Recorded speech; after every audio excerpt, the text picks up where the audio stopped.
I honestly think I figured this whole mess out. It's a charade that's been playing out. Comey said this, Trump did this, Comey took notes on this.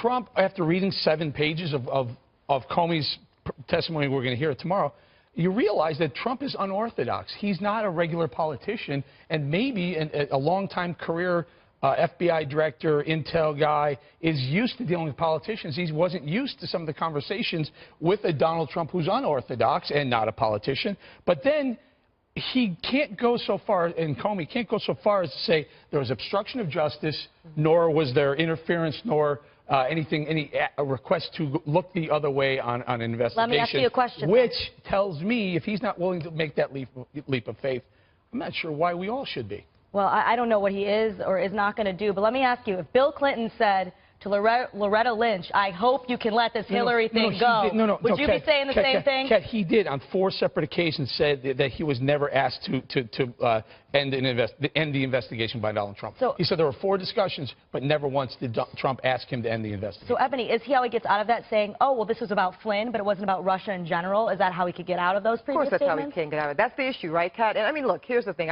Eric knows how I stand on it. But he's right on this, Kat. Ultimately, there's nothing that makes a legal conclusion of collusion, a legal conclusion of being asked to stop the investigation. And it doesn't even seem like Comey, Kat, is going to testify to that. So absent that, we've got Comey uncomfortable, Comey not liking it, Comey not being used to it, but we don't have something that amounts to obstruction. Well, of course, Comey wouldn't want to do that because then he'd be incriminating himself. That makes sense to me, at least. Well, yes, it seems as if Comey, even in his communication with us, he was rather intimidated by the president. I mean, for a man to go to another man and say, a tall man, a very, very tall man. Don't leave me alone in the room with him, as if he's very intimidated by him. I mean, to be honest, Comey should have just had the stones to refuse and, or either say, I don't want to speak to you alone, take somebody with me, rather than to just, it seems like Comey is the head leaker out here.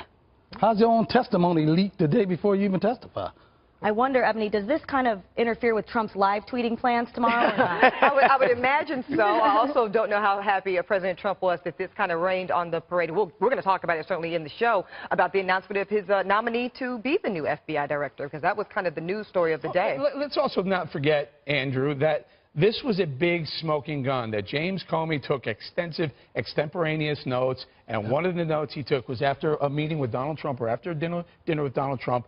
Washington Post and the New York Times went ballistic about this, saying, hey, we got him now. We got him because there's an extemporaneous notes. I'm reading this, and he talks about the notes he takes after these meetings, and every single one of these meetings and the notes he talks about, none of them rise to the level of illegality, nor impeach, high crimes and misdemeanors. Well, I think that the president had a good day today, and we'll have a good day tomorrow, because at the end of the day, there's really nothing here. You read Comey's letter, which I read quickly before we went on the air, and I don't see anything that specifically says that he deliberately tried to impede the investigation. So I think that if you look at James Clapper in Australia yesterday, he said that this is the worst scandal since Watergate. What scandal? Can we do that? I think we have that soundbite. Can you do that, producers? You have that soundbite of Clapper? Looks like it was just up there. Here it comes. Glad you asked for it. I think, compare the two, that Watergate pales, really, in my view, compared to what we're confronting now.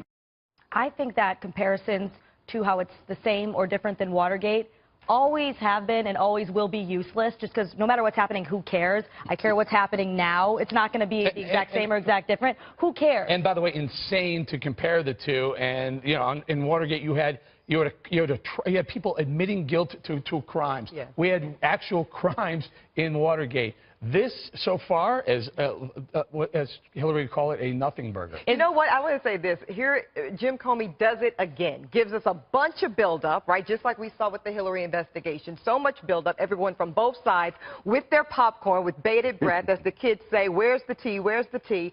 And how anticlimactic, right, Kat? I mean, this is such a moment where people from the left, people from the right have such anticipation as to what's going to come out of Jim Comey's mouth. And if these 7 pages are any indication, I suspect not very much. To an extent, yes. There are things about it that bother me. I'm not saying that they reached the level of obstruction. What bothers which again, you? as I'm we've just already, curious.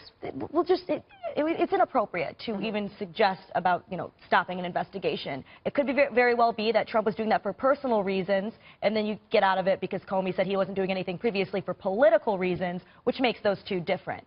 I'm really interested to see how the testimony goes tomorrow. Still, there's people who are going to be trying really, really hard to make this an obstruction thing. It's certainly not a collusion thing. Can I ask the pastor something? Let me ask you this, Pastor. So many people, and we talked about this a bit on the program yesterday, this issue of the independence of the FBI and how historically that has been an independent part of the executive branch, not to be usurped by even the sitting United States president.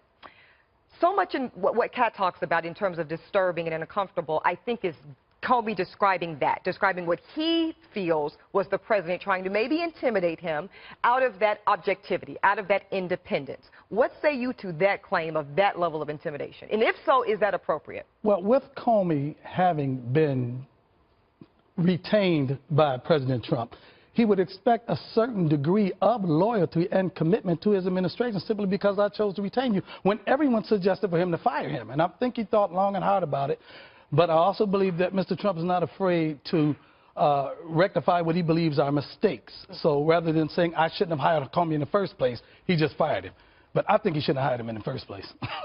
Well, and then do you think the fact that he did fire Comey after this conversation says anything about people might use that also? I mean, I don't think it's fair to call it a complete nothing burger. There's certain things that I have questions about. Like what? But it's not, I'm not saying it's a clear case Maybe it's a lettuce burger. But, yeah, it's like a okay, so it's a vegan chicken burger. Comey seems like he's become the martyr now for the Democratic Party, though. And so He's a martyr. Now, when did James Comey become a martyr? James Comey, prior to this, was first of all, he was beloved by the Republicans when he said Hillary Clinton should be. I'm sorry. First of all, he was beloved by the Democrats when he said, "Oh, there should be no indictment," right? Yeah. And then he was hated by the Democrats and loved by the Republicans when he said, "Yeah, but let's look into these email scandals because we found some on Anthony Weiner's," right? So he's been back and forth, back and forth. He's been the political animal over the last 6 months. He's getting what he deserves. I believe he's going to get a good book deal out of it. All right, well, up next.